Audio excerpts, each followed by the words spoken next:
Tonight's review is brought to you by Billy Bob Thornton's Barbecue Bonanza. It's whatever is better than gravy.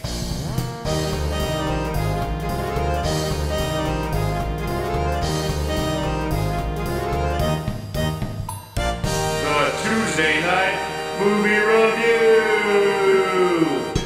Good evening, and welcome to the Valentine's Day special edition of the Tuesday Night Movie Review. Tonight's movie was Robocop, the new Robocop, not the old Robocop. Spoiler alert! Robocop, if you have not seen Robocop before, is exactly what it sounds like. There's a guy who gets injured beyond repair, and the only way to save him is if they make him part robot. So in the beginning there's Cylons everywhere, and they're doing a pretty okay job, but then faceless actor man gets killed, and Beetlejuice is all like, we should make a robot and put him in the robot suit, and then he will have the powers of a robot. Pros! And cons! I enjoyed the effects of this movie quite a bit, actually. I didn't think it was like too overly computerized. It felt like it could actually be the future. We watched Aliens the other day, and there was like a bunch of models of spaceships and things. And in this movie, they were all computers, and I was thinking about whether that was good or not. I don't know yet. I haven't formulated my opinion well enough yet. I also felt like the first hour of the movie kind of drug on pretty bad, actually. I don't deny the fact that it was all necessary information. I think it was just delivered a little bit on the slow side. Could have done it in about half of the time. Every single time action came up, though, I like the action scenes. Disappointed that there was no present hall pass, that robot. I don't know what it's called. In the first one, it's like the bad guy that it has to fight at the end. I liked in this one that they didn't do that. It was more like character-driven drama. Also, I liked that he wasn't immediately emotionless. He had to go through various things to get to that point instead of just immediately being, I am Robocop. It really helped. To me. It helped character development a lot. Unfortunately, did not feel like the movie was actually about Robocop. How so, Fernando? It was a very political movie, kind of like Avatar almost. What we could be going towards, I could see.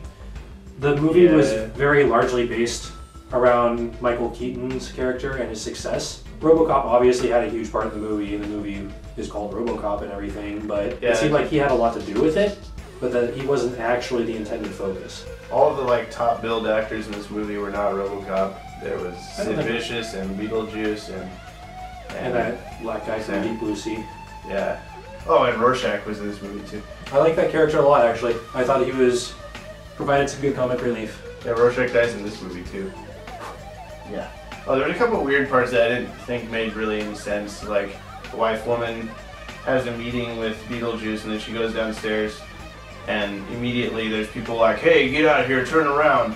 And she's like, oh, I have to meet with Beetlejuice, even though that just happened. There was also a part in the beginning when Sirius Black is talking to Beetlejuice, and he's like, I don't want to make robots for the army. And then Beetlejuice is like, but do it. And he's like, oh, okay. I don't really think Michael Keaton is that great of an actor. I like him. I don't necessarily think he's the best actor, but I like him. Yeah, I don't know. I mean, Batman, Beetlejuice, and I know he's been in many more things than that, but those are the memorable things that I know that he's done. There was a part where Gary Oldman did not seem like he was trying his best to act like maybe he was like, I'm in Robocop, I don't give a crap. There's a part where he's talking to Beetlejuice and he's like, like every other word was the start of that word. Like, it almost didn't even seem like it was part of it, the character, like it almost seemed like he forgot his line. The reboot of Robocop was better than a lot of the reboots that have been coming out. Yes, that is very true. I expected this to be the same exact movie retold for no reason, and yet I was pleasantly surprised that it was I almost want to say it's a better movie. I guess you can't really compare it. They're like two different Robocop movies. It's almost like they took the idea of a cop gets killed and gets turned into Robocop and then ignored everything else and just kind of went with it, which I liked because it wasn't just the same thing with different actors and better special effects. Samuel L. Jackson said motherfucker, and it was awesome. I enjoyed Samuel L. Jackson's character. I like him a lot. I like that actor. He's one of my favorite actors. I like everything, just about everything he's done. I haven't seen everything he's done, but everything I have seen I've liked. You will assume that if he's in it, it's a good movie. Yep. There was... That resonated throughout the tub. Please don't put that in the movie. Nah, in the video. That's going in. Please don't. I didn't think that the movie was bad. I liked it.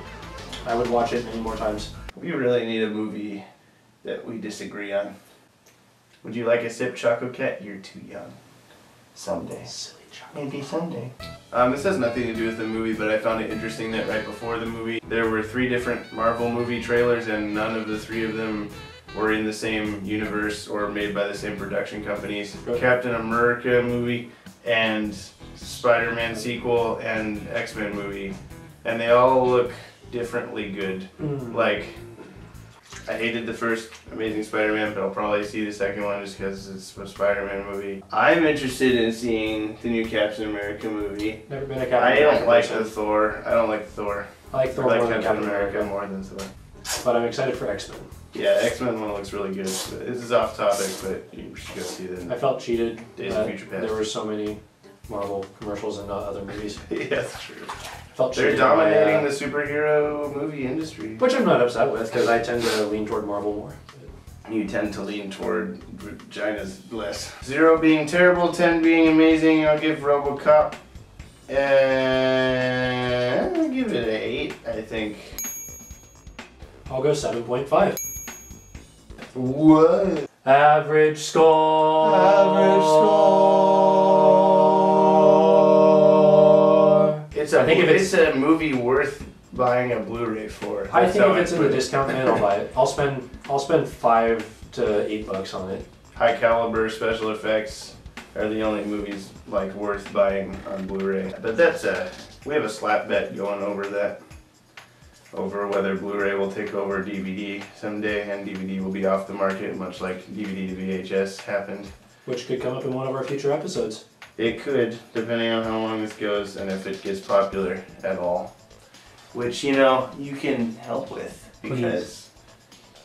Don't you want to see more of this? Okay, so question of the day is, do you like the first Robocop better, or the new Robocop better? Tell us in the comment section of YouTube.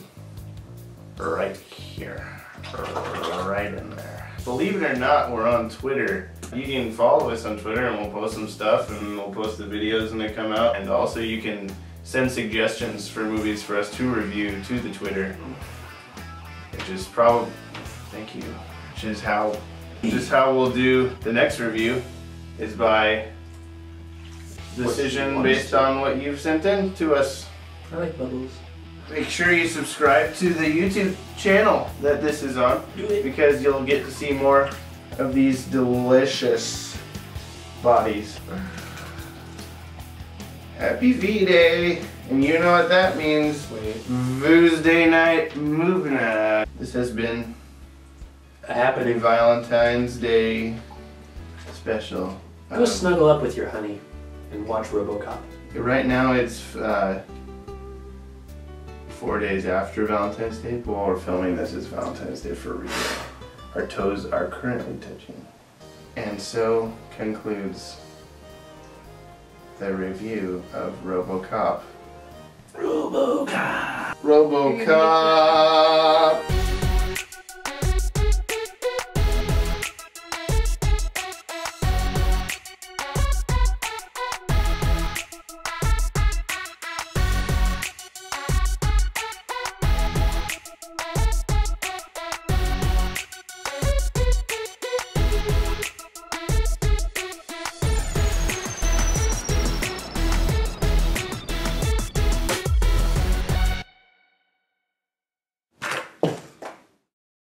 This is the best position anyone could ever ask for.